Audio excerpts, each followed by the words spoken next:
नमस्कार सगळ्यांना. शेतकऱ्याच्या असूड हे नागनाथ कोत्तापल्ले यांची जी प्रस्तावना आहे त्याच्या दुसऱ्या भागामध्ये आपलं स्वागत आहे.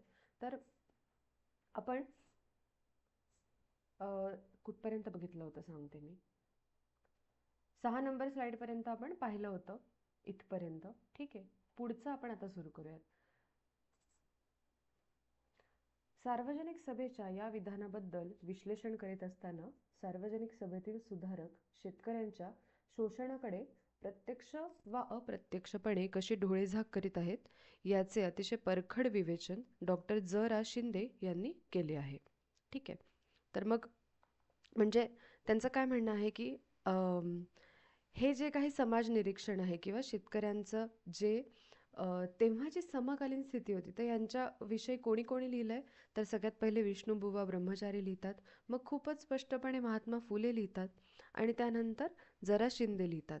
ठीक आहे, तर हे झाले समकालीन सुधारकांबद्दल. मग आता तत्कालीन राजकीय जीवनातील करती धरती माणसेही शेतकऱ्यांच्या प्रश्नांबद्दल उदासीनच होती, नव्हे प्रचंड विरोधात होती. तर कुठली माणसे आहेत ही? राजकीय जीवनातली माणसे म्हणजे कोण की राजकीय पुढारी नेते.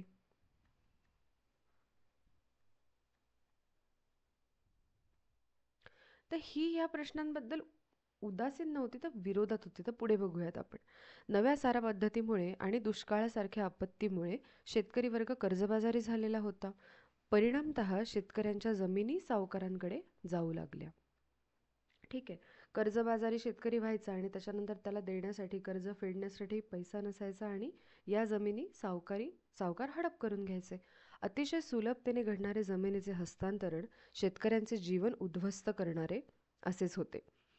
या प्रश्नावर बराच खल होऊन 1879 जमिनीचे हे हस्तांतरण थांबवण्यासाठी इंग्रज सरकारने Deccan agricultural relief act pass केला. हा कायदा अनेकांना उपकारक होता. म्हणजे डेक्कन ॲग्रिकल्चरल रिलीफ ॲक्टमध्ये काय होतं की अशा पद्धतीने ते हस्तांतरण होऊ शकत नाही. ठीक आहे, ह्याच्याबद्दल तुम्ही जरा वाचून घ्या. तर हा कायदा अनेकांना उपकारक होता. परंतु तेला तांबोळ्यांचे पुढारी लोकमान्य टिळक मात्र या कायद्याच्या विरोधी होते. तेला तांबोळ्यांचे पुढारी म्हणजे काय की हे व्यापारी वर्गाचे पुढारी.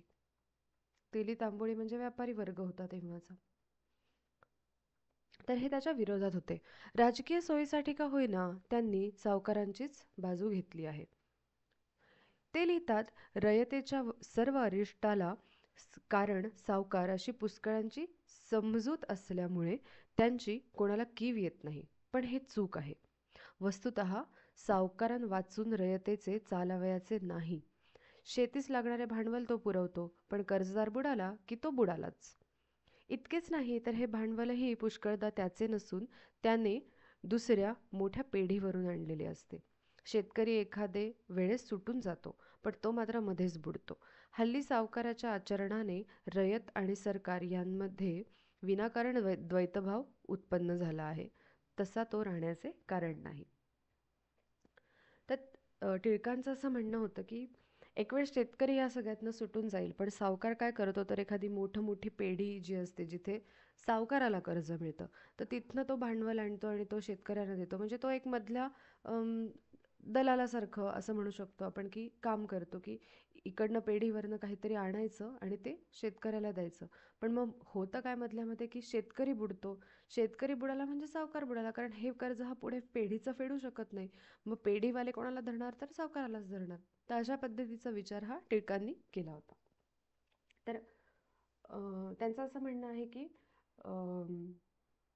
शेतकऱ्यापेक्षा म्हणजे रयतेच्या अरिष्ठाला सावकार कारणीभूत आहे, तर रयतेच्या अरिष्ठाला सावकार कारणीभूत नाही आहेत, असं त्यांचं म्हणणं होतं. ठीक आहे, येथवरच्या विवेचनावरून मला एवढंच सांगायचं आहे की महात्मा फुल्यांच्या आधी शेतकऱ्यांच्या प्रश्नासंबंधी जसे कोणी लिहिले नव्हते, तसेच त्यांच्या समकालीनांपैकीही कोणाचे लक्ष या प्रश्नांकडे गेले नव्हते आणि क्वचित अवधान द्यावे लागलेच तर अप्रत्यक्षपणे किंवा उघड शेतकऱ्यांच्या हिताविरुद्ध लिहिले गेले होते. ठीक आहे, ते आपल्याला आत्ता लक्षातच आलं. महात्मा फुले हे एकमेव असे समाजचिंतक आहेत की प्रथमतःच ज्यांनी शेतकऱ्यांचे प्रश्न समजावून घेतले. नुसते समजावून घेतले नाही, तर या प्रश्नांबद्दल एक सहानुभूतीपूर्ण मानवतावादी दृष्टिकोन त्यांनी प्रकट केला. योग्य त्या दृष्टीने ते या प्रश्नांकडे पाहू लागले. महात्मा फुले यांनी शेतकऱ्यांबद्दल अतिशय पोटतिडकीने लिहिले आहे. आजूबाजूच्या समाजाकडे डोळसपणे पाहताना त्यांना दारिद्र्याने आणि अज्ञानाने थैमान घातले आहे असे दिसले. फुल्यांच्या या संदर्भातील लेखनाला धार प्राप्त झाली आहे. यालाही काही तत्कालीन कारणे आहेत. इंग्रजांनी येथे जसा नव्या ज्ञानाचा पाया घालण्याचा प्रयत्न केला, त्याचप्रमाणे एकूण समाजरचना बदलण्याचाही त्यांनी प्रयत्न केला. शेतीपासून ते न्यायव्यवस्थेपर्यंत संपूर्ण नवी रचना, नवे प्रशासन त्यांनी दिले. इंग्रजांनी प्रथमतःच येथील जमिनीच्या आणि शेतसाऱ्याच्या संदर्भात रयतवारी पद्धती सुरू केली. या नव्या पद्धतीमुळे शेतसाऱ्याची जबाबदारी शेतकऱ्यांवर पडली. अर्थात हा शेतसाराही एकूण उत्पन्नाच्या तुलनेत अधिकच होता, हे खुद्द एल्फिन्स्टन यांनी कबूल केले होते. ठीक आहे, हे सरळ सरळच शब्द आहे, त्याच्यात काही फार सांगण्याची गरज नाही आहे. तशातच लागोपाठ दुष्काळ पडत गेले. आणखी एक महत्त्वाच्या गोष्टीचा निर्देश केला पाहिजे. ती गोष्ट अशी की पूर्वी शेतकरी कुटुंबातील काही सदस्य सैन्यात असायचे. आपल्याला माहिती आहे ही गोष्ट. इंग्रजांचे राज्य आल्यामुळे अनेक संस्थानिकांकडील सैन्य कमी झाले व त्यांचा बोजा शेतीवरच पडला. तसेच वरवरचे शेतीची उत्पादन क्षमता घटत चालली होती. म्हणजे आधी कसं व्हायचं की जेव्हा कुठे युद्ध असायचं तर हेच जे शेतकरी होते तेच सैनिक होते. तर ते युद्धावर जायचे, तिथे त्यांना काही पैसे मिळायचे आणि मग ते येऊन पुन्हा शेती करायचे. आणि शेतीमध्ये सुद्धा एक व्यक्ती शेती नाही करायचा, अख्खं कुटुंब शेती करायचा. त्यामुळे त्यांना हा पैसा पुरायचा. पण ब्रिटिशांची सत्ता आल्यानंतर युद्ध कोणाशी करणार? आणि जरी तैनाती फौजेचे धोरण आणि अशा गोष्टी ब्रिटिशांनी आणल्या होत्या, तरीसुद्धा तिथे त्यांना कितपत पैसा मिळायचा हे सुद्धा कमी आहे. तर मग ह्या सगळ्या आणि हे फौज किंवा हे सैन्य कोणाला लागायचं, तर हे संस्थानिकांना लागायचं. तर मग आता इंग्रजांचे राज्य आले, संस्थानिकांकडे सैन्य कमी झालं आणि मग जो काही सगळा भार आहे तो कोणावर पडला? शेतीवर पडला. म्हणजे शेतीतनं जितकं उत्पन्न होणार तितकंच उत्पन्न फक्त शेतकऱ्याला खाण्यासाठी. आणि मग शेतीची उत्पादन क्षमता पण घटत चालली होती. त्याच्यावरती कर लावला गेला, सारा वसूल केल्या गेल्या. या सगळ्या कारणामुळे त्यांची परिस्थिती अजूनच खराब झाली. या आणि अशा अनेकविध कारणांनी शेतीची आणि शेतकऱ्यांची एकूण स्थिती अतिशय करुणाजनक झाली. शेतकऱ्यांच्या हालांना पारावर राहिला नाही. त्याचा फायदा तत्कालीन सावकार, मारवाड्यांनी आणि त्यांना सामील असणाऱ्या भट ब्राह्मणांनी घेतला.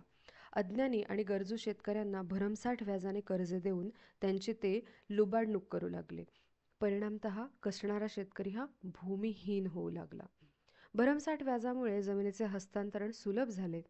या काळातील व्याजाच्या पद्धतीबद्दल घोर समाजचिंतक प्रा. गं. सरदार यांनी एक अतिशय चांगले उदाहरण नोंदवले आहे. सुलभ दळणवळणाची साधने, जागतिक मंदी, इंग्रजांच्या मालावरील जकात काढून टाकून येथील मालांवर लादणे. काय काय करायचं? सुलभ दळणवळणाची साधने, जागतिक मंदी, इंग्रजांच्या मालावरील जकात काढून टाकून येथील मालांवर लादणे, या आणि अशा बऱ्याच बाबींमुळे भारतीय शेतकरी अडचणीत आला. जसा अडचणीत आला त्याचप्रमाणे येथील कारागीरही अतिशय अडचणीत आला. कारागीर म्हणजे कोण? हँडक्राफ्ट इंडस्ट्री, हस्तकला उद्योग. तर बघा, जेव्हा ब्रिटिशांचं राज्य आलं तेव्हा दळणवळणाची साधने वाढली. ठीक आहे, जागतिक मंदी आली त्या दरम्यान. आणि इंग्रजांनी काय केलं की स्वतः जे माल आणायचे इंग्लंडहून, त्यांच्यावरती ते जकात लावायचे नाही, टॅक्स लावायचे नाही, तो ते भारतीय मालांवरती लावायचे. या सगळ्या बाबींमुळे शेतकरी अजूनच गरीब झाला, अजूनच अडचणीमध्ये आला. याच्यासोबतच शेतकऱ्यांच्या सोबत कारागीर सुद्धा.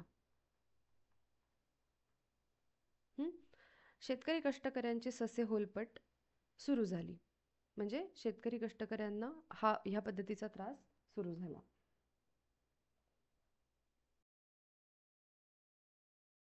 ससे होलपटचा अर्थ काय आहे की खूप घाई गडबडीमध्ये किंवा वेगाने एखाद्या कमी होणं, म्हणजे खूप वेगाने परिस्थिती खालावली जाणं. ठीक आहे, असं आपण म्हणू शकतो. मी इथे लिहिते. वेगाने परिस्थिती खालावणे.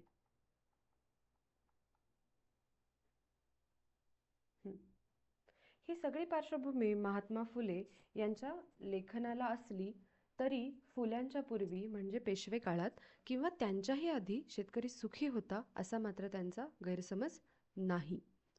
शेतकऱ्यांच्या तत्कालीन दुःखाचा विचार करताना ते इतिहासात शिरतात आणि त्यांच्या लक्षात येते की अनेक शतकांपासून शेतकरी दैन्यावस्थेतच जगतो आहे.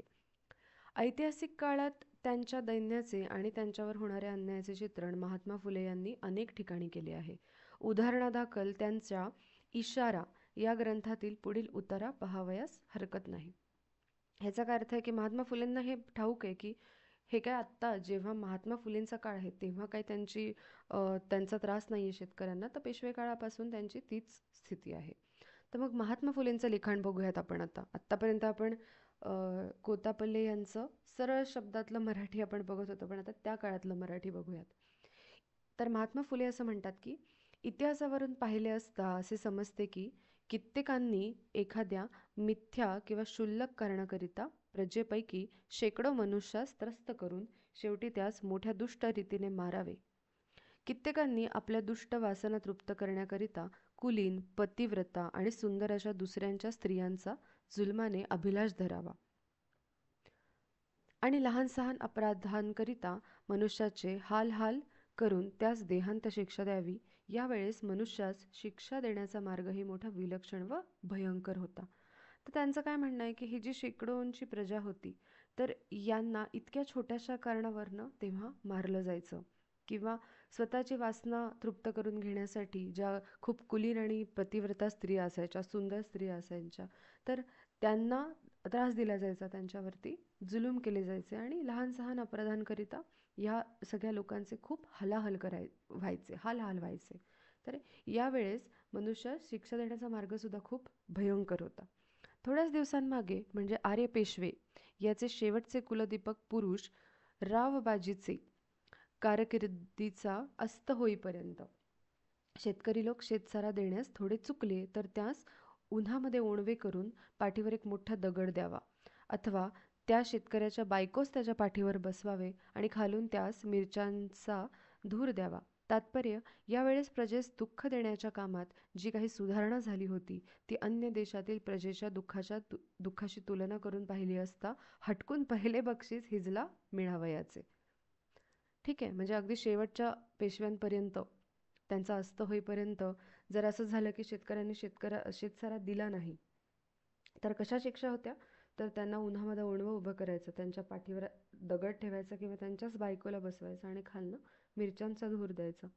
तर अशा पद्धतीचा त्रास हा त्या काळातही शेतकऱ्यांना होता. पुढे बघूया. म्हणजे शतकानुशतकांपासून शेतकऱ्यांचे हाल चालू होते. ते आता या नव्या व्यवस्थेमुळे आणि नव्या संदर्भामुळे वाढले आहेत. अशा क्षणी महात्मा फुले शेतकरी, शेतमजूर आणि कष्टकरी यांचा आक्रोशच प्रकट करीत आहेत. हा शेतकऱ्यांचा आक्रोश शेतकऱ्याचा असूड या ग्रंथामध्ये समग्राने प्रकटला आहे.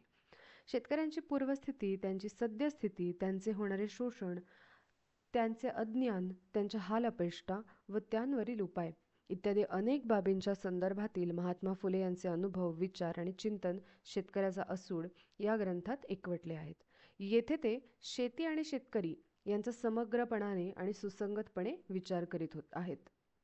खरे म्हणजे महात्मा फुल्यांचे एकूण लेखनच मुळी शेतकरी कष्टकरी यांचा आक्रोश शब्दांकित करणारे आहेत. शेतकऱ्याचा असूड मध्ये ते अधिक धारदार, अधिक टोकदार, अधिक स्फोटक आणि विस्तारित स्वरूपात आहे. या दृष्टीने शेतकऱ्याचा असूड हा ग्रंथ एकूण महात्मा फुले यांच्या वाङ्मयासंदर्भात मोलाचा ठरावा. पहिल्या ओळीत काय म्हटलं आहे की महात्मा फुले हे अशा पद्धतीचे जे लोक आहेत, शेतकरी, शेतमजूर, कष्टकरी यांचा आक्रोश प्रकट करीत आहेत. ठीक आहे. शेतकऱ्यांची जी पूर्वस्थिती आहे, त्यांची सद्यस्थिती आणि शोषण या सगळ्यांबद्दल त्यांनी काय सांगितलं आहे, तर त्यांनी हे सगळं लिहिलं आहे. शोषण, अज्ञान, हालअपेष्टा आणि उपाय हे सगळं त्यांनी शेतकऱ्याच्या असूडमध्ये सुसंगतपणे, समग्रपणे लिहिलं आहे. तर तिसऱ्या ह्याच्यामध्ये काय म्हणलं आहे की हा जो ग्रंथ आहे शेतकऱ्याचा असूड हा अतिशय वाङ्मयीनरित्या वाङ्मयासंदर्भात मोलाचा ठरतो, कारण की त्यांनी त्यामध्ये खूपच स्पष्टपणे, धारदारपणे, स्फोटकपणे स्वतःचं म्हणणं मांडलेलं आहे. शेतकऱ्याचा असूड हा ग्रंथ प्रामुख्याने मध्यम व कनिष्ठ प्रतीच्या शेतकऱ्यांची हालाखी आणि दुःखे प्रकट करणारा आहे. जे कोणी शूद्र आहेत त्या सर्वांविषयी येथे फुले लिहित आहेत असे नाही. म्हणून या ग्रंथाचं नाव शेतकऱ्याचा असूड आहे, कारण त्यांनी इथे विशेष करून शेतकऱ्यांच्या संदर्भामधल्या ज्या गोष्टी आहेत त्या नोंदवल्या आहेत. ठीक आहे, पुढे बघूयात.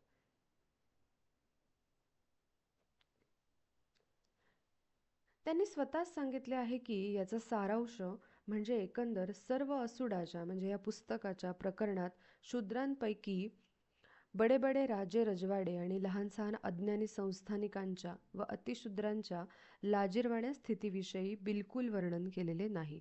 ठीक आहे. तर ते काय म्हणतात की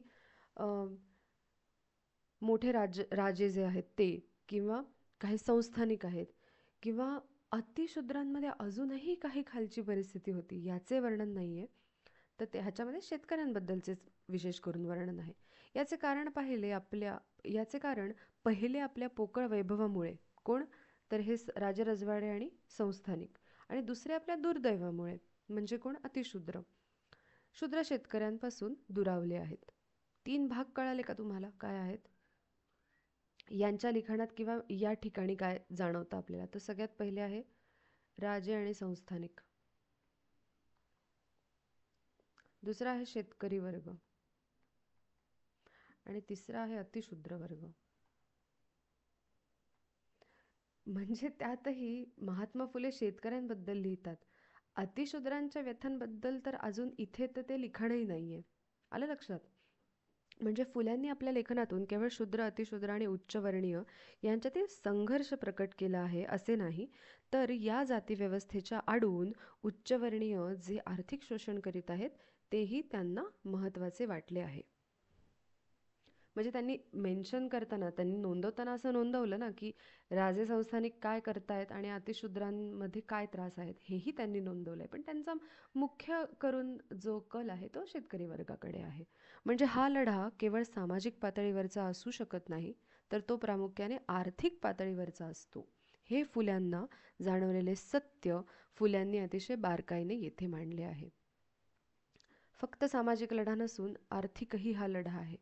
शेतकऱ्यांचे कल्याण त्यांना विद्या दिल्यामुळे होईल असे महात्मा फुल्यांना वाटते. परंतु तत्कालीन भट ब्राह्मणांची इच्छा मात्र अशी आहे की शेतकऱ्यांनी अज्ञानीच राहावे.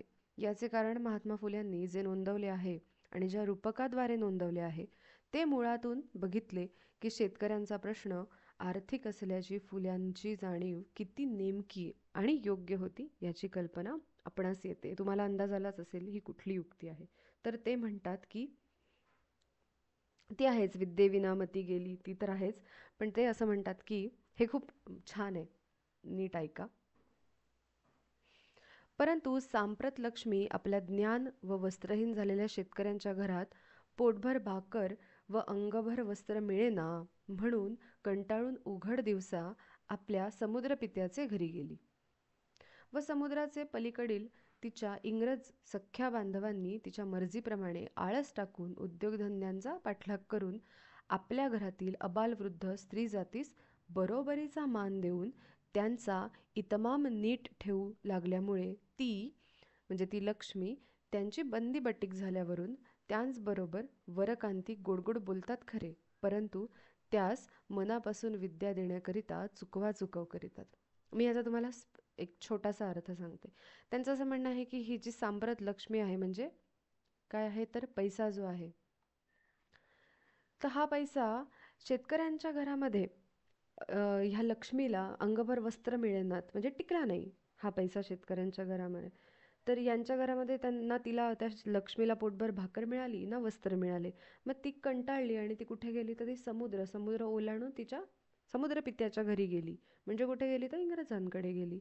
आणि इंग्रजांनी काय केलं तर लक्ष्मीला जे अपेक्षित होतं त्यांनी आळस झटकला, उद्योगधंदे केले, ज्या आपल्या घरातले आबालवृद्ध आहेत, ज्या आपल्या घरातल्या स्त्रिया आहेत त्यांना बरोबरीचा मान दिला, त्यांना नीट ठेवले, म्हणून ती लक्ष्मी काय झाली, त्यांची बंदीबटीक झाली. ठीक आहे. आणि हे काय करतात, तर हे वरकांती तर गोड गोड बोलतात, पण त्यांना मनापासून विद्या देण्याकरता चुकवा करतात. ठीक आहे, असा ह्याचा अर्थ आहे.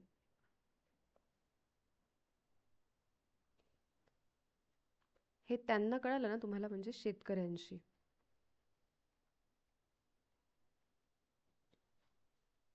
याचे मुख्य कारण हे असावे की शेतकरी विद्वान झाल्याबरोबर ते आपल्या खांद्यावर असूड टाकून लक्ष्मीस पुढे घालून आपल्या घरी आणून नांदवयास लावण्याकरिता कधी मागे पुढे पाहणार नाहीत. या भयास्तव ते शेतकऱ्यास विद्वान करीत नाहीत. एकदा शेतकरी विद्वान झाला की ते काय करतील, त्या लक्ष्मीला आपल्या घरी घेऊन येतील. एकूण शेतकरी आणि उच्चवर्णीय यांच्या लढ्याचे स्वरूप आर्थिक होते याची जाणीव फुलांना झालेली होती. आणि म्हणूनच भट ब्राह्मण शेतकऱ्यांचे कसे शोषण करतात याचे मोठे सविस्तर आणि प्रभावी चित्रण त्यांनी येथे केले आहे. कुठलाही धर्म हा प्रस्थापितांच्या आणि समाजातील उच्चवर्णीयांच्या हितसंबंधाचे रक्षण करणाराच असतो, हे आता येथे पुनश्च नोंदवण्याची आवश्यकता नाही. मागच्या शतकातील हिंदू धर्म हा केवळ ब्राह्मणांच्या सुखसोयी आणि स्वार्थपाण्यात रमलेला होता. पर्यायाने समाजात कनिष्ठ जातींच्या लोकांचा आर्थिक दृष्टीने शोषित असा एक वर्ग होता आणि दुसरा धर्माने उच्चस्थान प्राप्त झालेला व त्यामुळेच शोषणाचे सर्व अधिकार मिळालेला भटब्राह्मणांचा एक वर्ग येथे होता. येथील समाजव्यवस्थेच्या रचनेत हे अंतर्भूत होते आणि ही रचना पूर्वापार चालत आलेली होती. म्हणजे काय की कुठलाही जो धर्म होता हा कोणाचं रक्षण करायचा, तर हा उच्चवर्णीयांचं हितसंबंधाचं रक्षण करायचा, बरोबर. आणि मग जे कनिष्ठ जातीचे लोक होते किंवा जो आर्थिक दृष्टीने शोषित असा एक वर्ग होता, हा एक वर्ग होता आणि दुसरा काय होता, तर धर्माने उच्चस्थान प्राप्त केलेला आणि त्यामुळे शोषणाचे सगळे अधिकार स्वतःकडे घेऊन कनिष्ठ जातीच्या लोकांचा किंवा शेतकऱ्यांचा किंवा तळागाळातल्या लोकांवरती शोषण करण्याचा हा भटब्राह्मणांचा एक वर्ग होता. ही जी रचना आहे ही समाजाची अंतर्भूत झालेली रचना आहे आणि ही अतिशय पूर्वापार चालत आलेली रचना आहे असं इथे म्हटलं गेलं आहे. ठीक आहे. पुढचा अर्थ पुढच्या स्लाईडपासून आपण पुढच्या व्हिडिओमध्ये बघूयात. ठीक आहे. धन्यवाद.